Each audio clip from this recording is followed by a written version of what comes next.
How's that lighting? Getting in a cheeky little pool session before I go. I did intend to do snatch today, and I wanted to snatch 145, 150 before I left.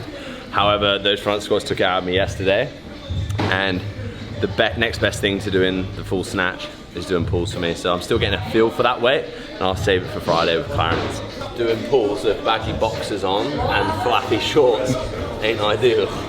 Choppers in high alert.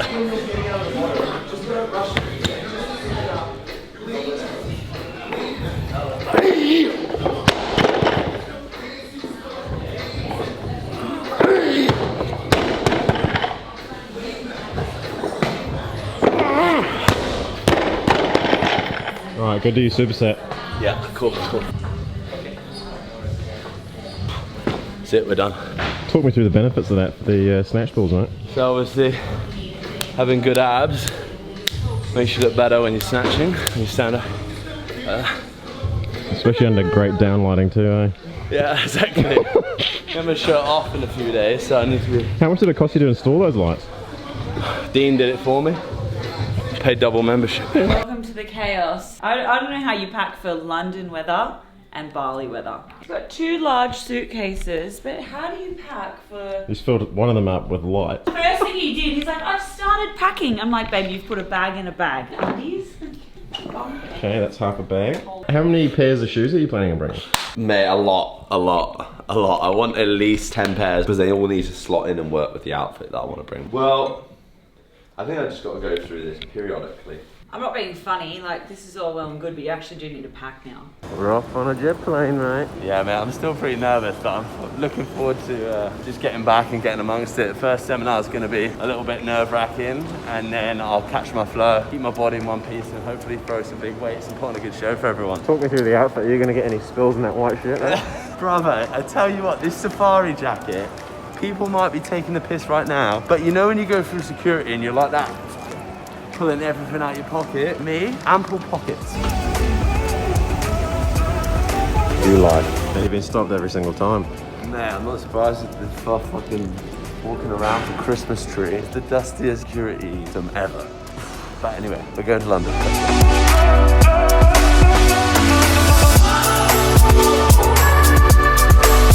On the food front, up to now, everything's been absolutely fucking decadent. Now have a little shocking cake.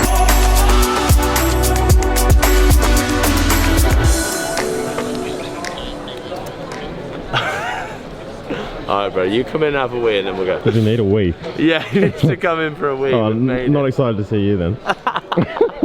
But he reckons the car might get towed if he leaves it, but he said he needs a wee that bad that he's going to do it. Deal. It's so weird, bro. Like, 3 years doesn't seem like a long time, but with COVID lockdown, it seems like a fucking lifetime. Yeah, so I had a rather eventful last hour. There was a bit of chaos a couple of rows in front of me, and everyone was standing up and trying to look over. I didn't know what was going on. And then they pull out this limp, dead body pretty much out of the seat.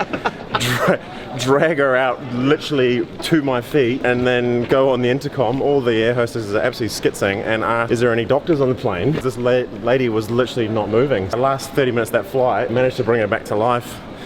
And yeah, first time for everything, I say. Now, Jeff notoriously will always park in the most obscene places when he goes to places, because he's actually broken his foot into like a million pieces before, so he has got a disabled parking badge. I've had it for a few years, and he used to put it in the Lamborghini in the fucking front window and park place, and they'd be like, Fucking look out. How are you? You good?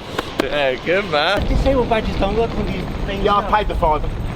The cops would turn up, they would give me a ticket. The cops turned up, they want to nick me. I'm surrounded by First stop back in London, going to this sick old pub on Sloane Street. He's so mad seeing like, Right then. Good to have your buddy back, Jeff. Let's get involved. Yeah, good to have him back. that pie was amazing. I've got a nice full tummy. Just gonna try and stay awake now. I feel like this nervous energy because I know we're like tomorrow we're like hitting the ground running. We've got the big seminar coming up on Saturday, which is gonna be like probably the biggest one of the trip. So I've got to hit it off really well. So I'm just kind of like nervous anticipation for that, but at the same time, I'm looking forward to it because I know I'll just get into my stride. Good seeing Big Jeff, but luckily we got to see each other in Dubai like months ago. November. Yeah, November, and we literally got so hammered that the week took me like 3 weeks to get over it. But Jeff's just a machine on the pints. He trained me up from a young age. Taking Crispy to a fucking decent little gaff tonight.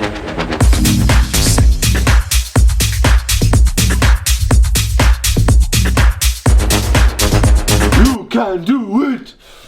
Ha! Hangover on point. Yeah, it's alright. I'm surrounded by light. That's Aussie And I have everything but nothing at all. Everything I touch turns to gold. Mate, what was the last time you flew out of here? Mate, it's probably for like a Commonwealth fucking championships or something like that in India. So you're getting a bit of anxiety being back in here, aren't you? Yeah, no, this is always that terminal that we come to and we fly international for a competition. I remember starving myself in this airport many a times, like trying to cut body weight for a competition, just like eating jelly babies. This time it's a little bit different. Still going to lift really fucking heavy, but in a Globo gym with hangover. So me and Clarence were trying to work out what gym to go and train at, and a lot of gyms were like, yeah, come down and lift at our gym, which would obviously be absolutely cool and all that. But Clarence was like, why don't we just go to Anytime Fitness and just send it in Anytime? It's gonna be pretty funny. Nice looking forward to today, bro. Getting over this hangover, mate. Last night was it was really good, but I'm feeling it a wee bit today. Some friends of mine are coming over with a karate camp.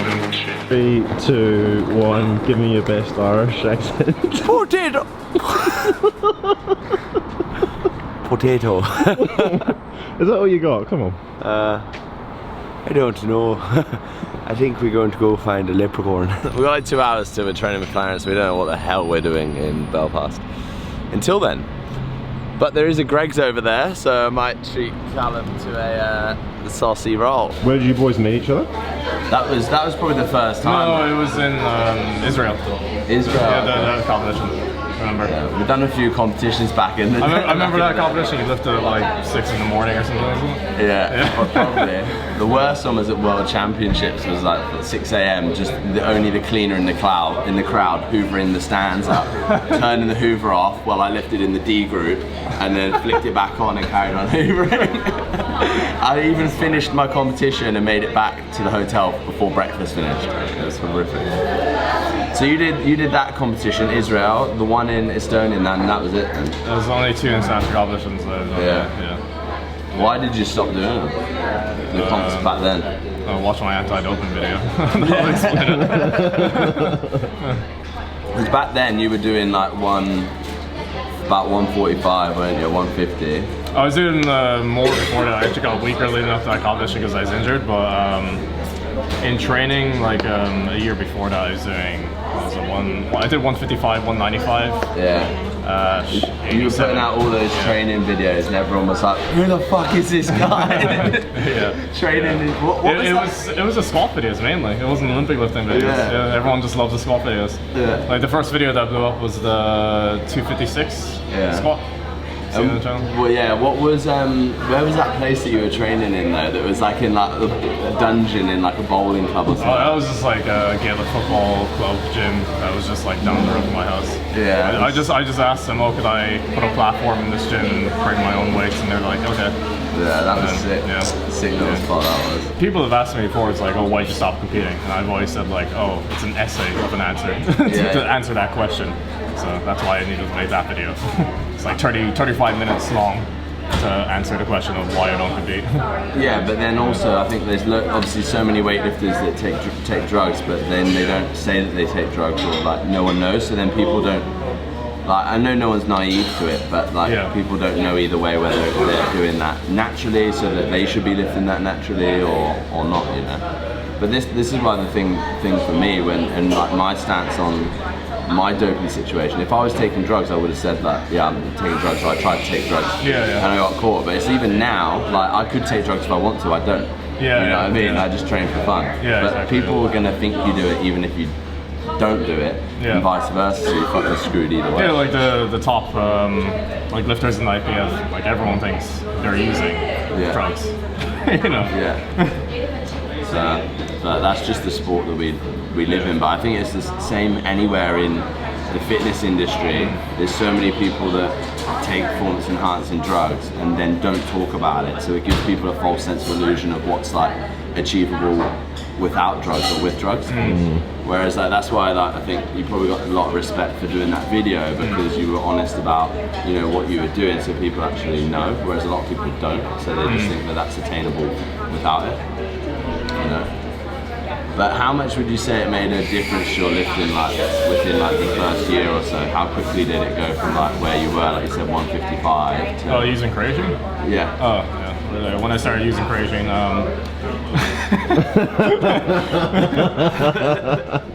before I started using creatine monohydrate, my best snatch was 162. Yeah. And best clean and jerk 195, best clean 205. So then after that, you know, my best numbers. And yeah, so in a year, like you got like 30 kilos pretty much on each lift. Not within a year. It took some time. Yeah. Definitely. Yeah, 2 or 3 years. And yeah, I'm gonna do snatch, but then I reckon we do some stupid fucking complexes as well. We'll see how my shoulder holds up. Probably explode. What'd you do to your shoulder? Messed it up doing a clean. I don't know how I messed it up during a clean, but you think I'd mess it up during the, I was doing gonna a say jerk or a clean. snatch, but I don't know. It's just like during the pull, I felt something in my shoulder. I don't know. And do you do a lot of Olympic lifting in the Globo gyms typically? Yeah, they're good. This one has legal plates for some reason, so that's cool. That video you did a while back when you were training with the boys in there and everyone's faces, you were like zooming in on people. Everyone loves those videos. So. Yeah, it's definitely going to get a few looks today, us lifting in there, but it's going to be sick.